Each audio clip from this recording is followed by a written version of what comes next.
Her name was Juliet. Yeah, like the Shakespeare kind. Except the only thing tragic about her was how good she was at acting innocent. We met in a hospital. I was a radiology tech at a regional trauma center in Pennsylvania, long hours, no windows, fluorescent lights that sucked the hope out of your skin.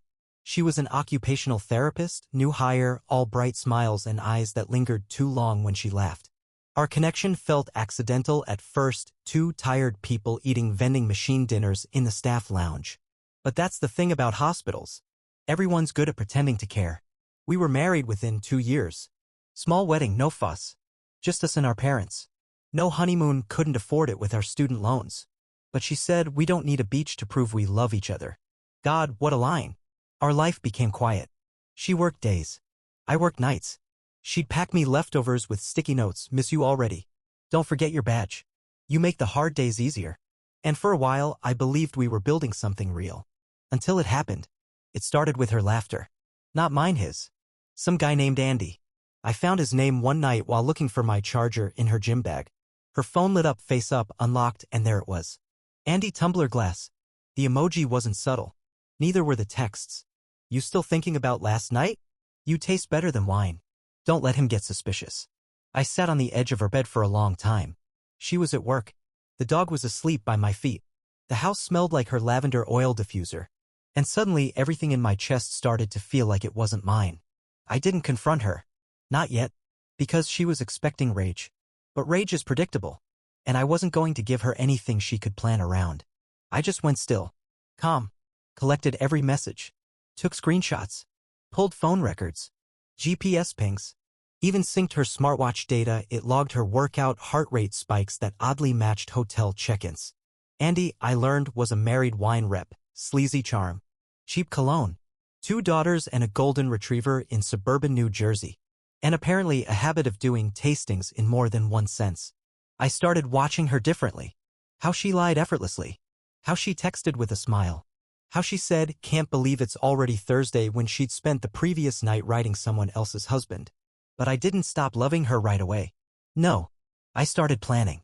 Because love doesn't vanish in a heartbeat. It decomposes. And I was going to let her rot with it.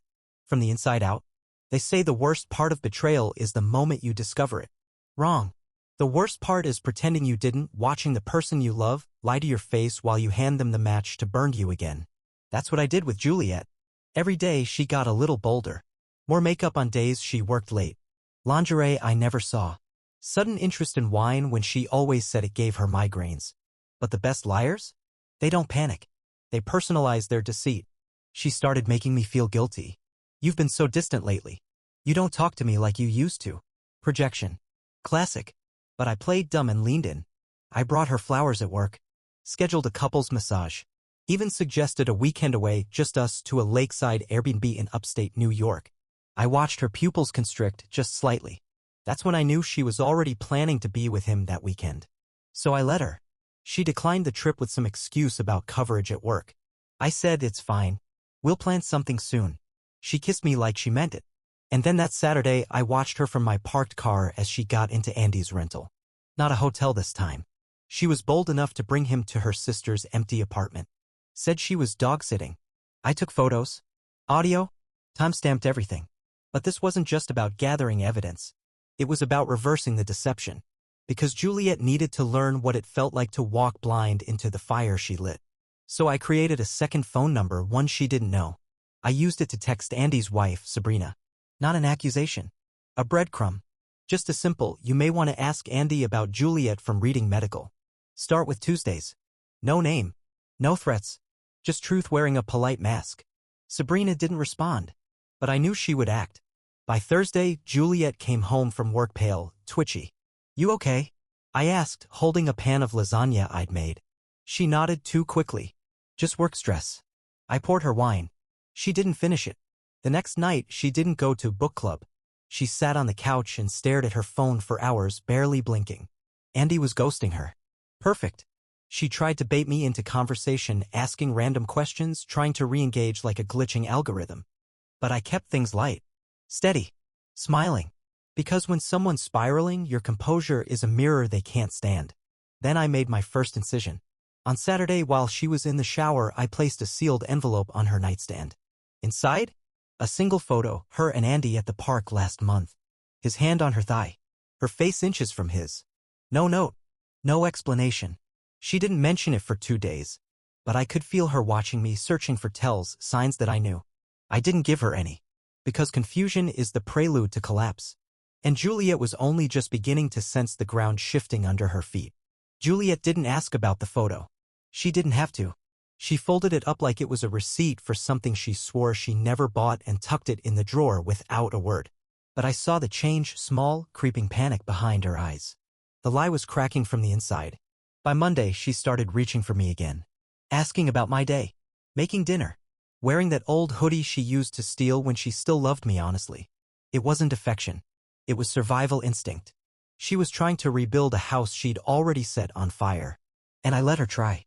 Because you don't pull a drowning person from the water when they're the one who jumped. Instead, I moved to the next phase.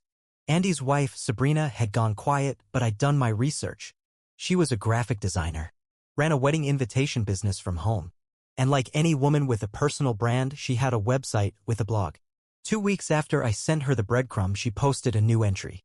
What we ignored to protect our comfort. She never mentioned names. But the subtext bled. Juliet read it 3 times. I saw the tab in her browser history while fixing our Wi-Fi. She didn't bring it up.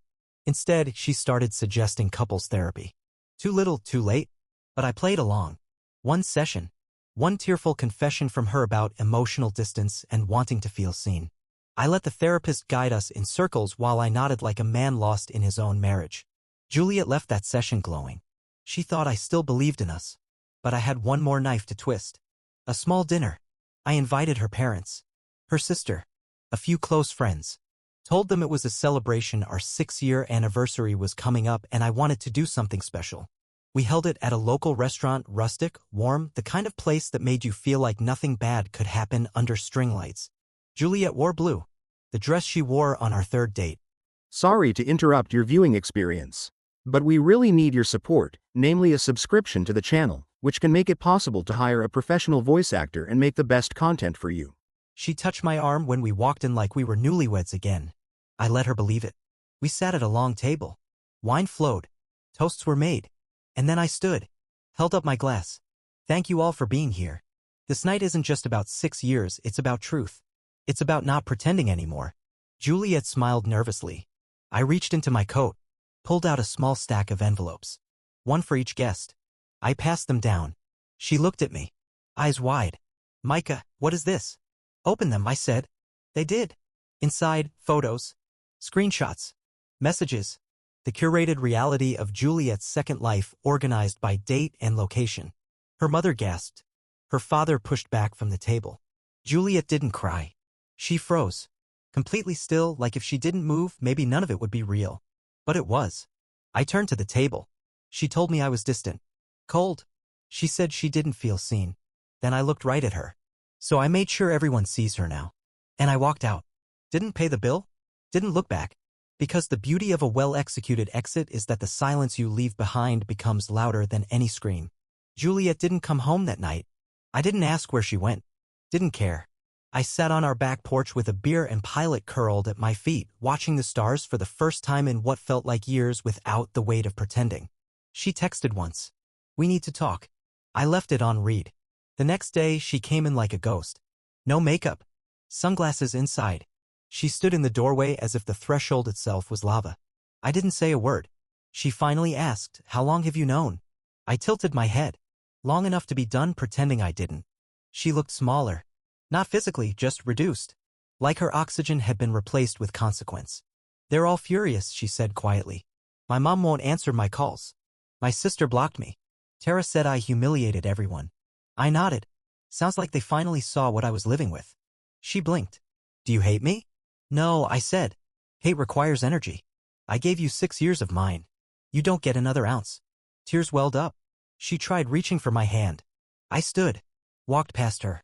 I'll be staying with a friend until the papers are signed. Don't call me again.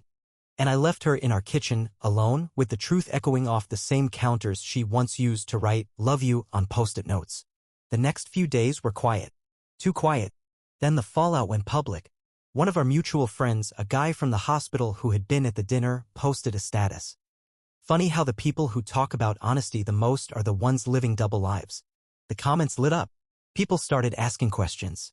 Connecting dots. Juliet deactivated her Instagram by Thursday. Her work put her on leave to allow for personal matters. Translation: they didn't want the drama bleeding into patient care. Sabrina, Andy's wife, filed for divorce. Publicly. She updated her profile photo to just her and the kids. The caption said, "Strong doesn't mean silent." Colton from the gym messaged me. Said he respected what I did. That he wished he'd had the courage. I didn't reply. Because this wasn't about recognition. It was about reclamation. One night I drove past our house. The lights were off. The porch light flickered like it always did when the bulb was loose. Juliet never remembered to tighten it. For the first time I didn't feel a pull toward the door. I felt relief. Because she had finally been left with what she always feared most. Herself. Unfiltered. Undeniable. And I was finally free. She called once more. This time from a different number, burner phone, probably. The kind you buy when no one wants to hear your real name anymore. I didn't answer. She left a voicemail. Her voice was low, tired. No theatrics. Just fragments. Micah. I don't know where to start. Everything's falling apart. I lost them. Everyone. I'm sorry. I'm just sorry. She hung up without saying goodbye. I deleted the message. Not out of rage. But because I didn't need it. Remorse, when born from exposure, isn't repentance. It's damage control. I went on with my week. Signed the final divorce papers. Dropped them off with my attorney. Refused spousal negotiation. Told them she can keep the silverware. I'm not taking souvenirs from someone else's war. That night I got a letter. Real paper. Handwritten. Juliet. The envelope smelled faintly of her perfume, some lavender blend that once felt like comfort, now just chemical nostalgia. Inside was 6 pages of confusion. Apologies wrapped in blame. She said things like, "I never stopped loving you and I was broken before we met. Then, I thought you'd fight for me."